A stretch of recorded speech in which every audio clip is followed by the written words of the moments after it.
What would you think if I put a photo of Elizabeth Holmes, Elon Musk, and Sam Bankman-Fried side by side?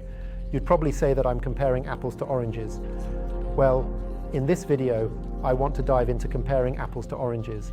My name is Kirill Juran, and I lead the consulting group SMPL, where we take care of digital entrepreneurs from the perspectives of taxes, law, accounting, and business. Today, I would like to explore what it means that ethics are written by the victors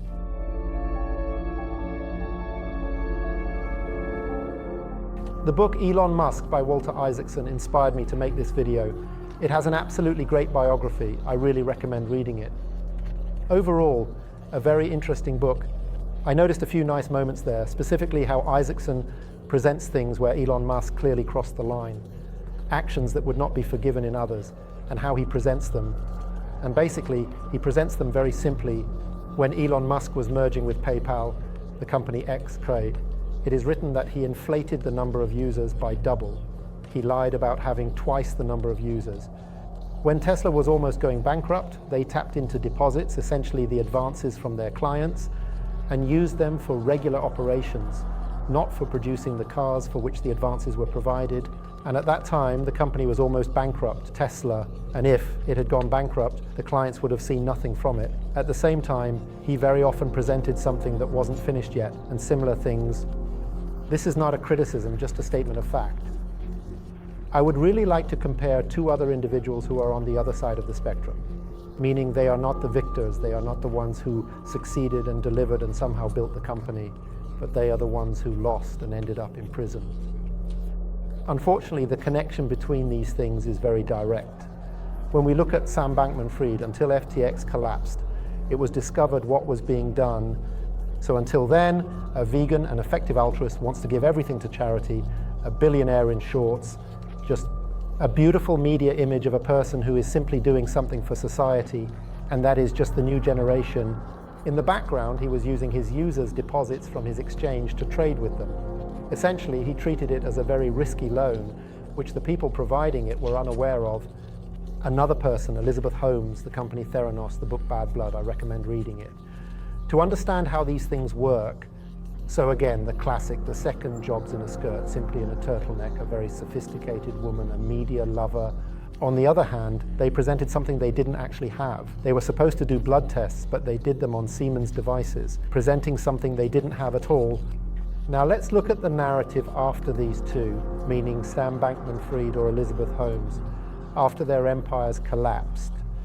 Elizabeth Holmes is a psychopathic fraudster who just dealt with people in a completely crazy way. Musk and Jobs also dealt with people in a crazy way. So, who lied to the media, who basically made it all up and is the worst person in the world? SBF went from being a media darling to someone who funded the Democrats with his users' money and dipped into his users' funds, effectively robbing them all. The narrative took a 180-degree turn, and the only thing that happened is that it failed. I understand, I don't want to come off as some devil's advocate defending them. They did terrible things. It's just that I find it incredibly interesting to look at the narratives of how the victors are presented and how their actions are portrayed compared to how the defeated are presented. Very often in Isaacson's book about Musk, someone says, well, he may be a jerk, but he achieves such results that we have to tolerate it.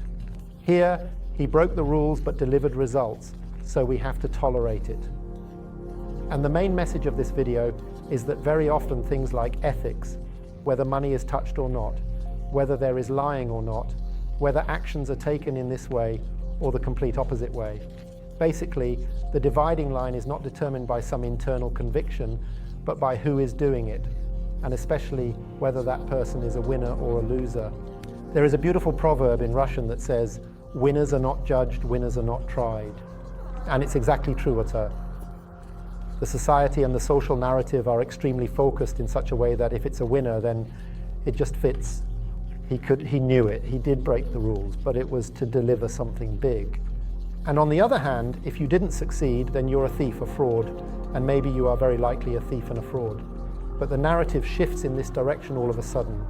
Nobody says SBF, well, like, although he borrowed from users and he couldn't return everything to them, but if by chance he managed to, he could now actually donate the money to charities. It's very interesting to imagine the scenario of what would happen if, because for example with Elizabeth Holmes it's very complicated, but with Sam Bankman-Fried it's not unlikely that he could have managed it. He owned the second largest exchange, which was a money printing machine.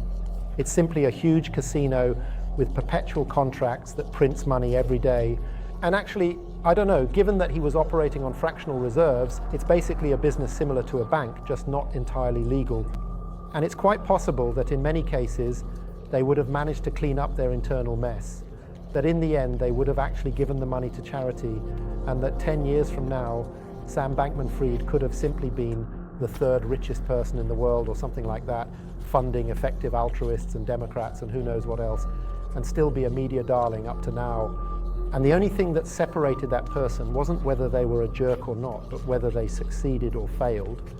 The goal of the video is not to bash, mask, or promote these two fraudsters. The aim of the video is to show that the narrative is something that can change very easily, and that the narrative often doesn't depend on how you acted, how ethically or unethically you behaved, but on how it turned out.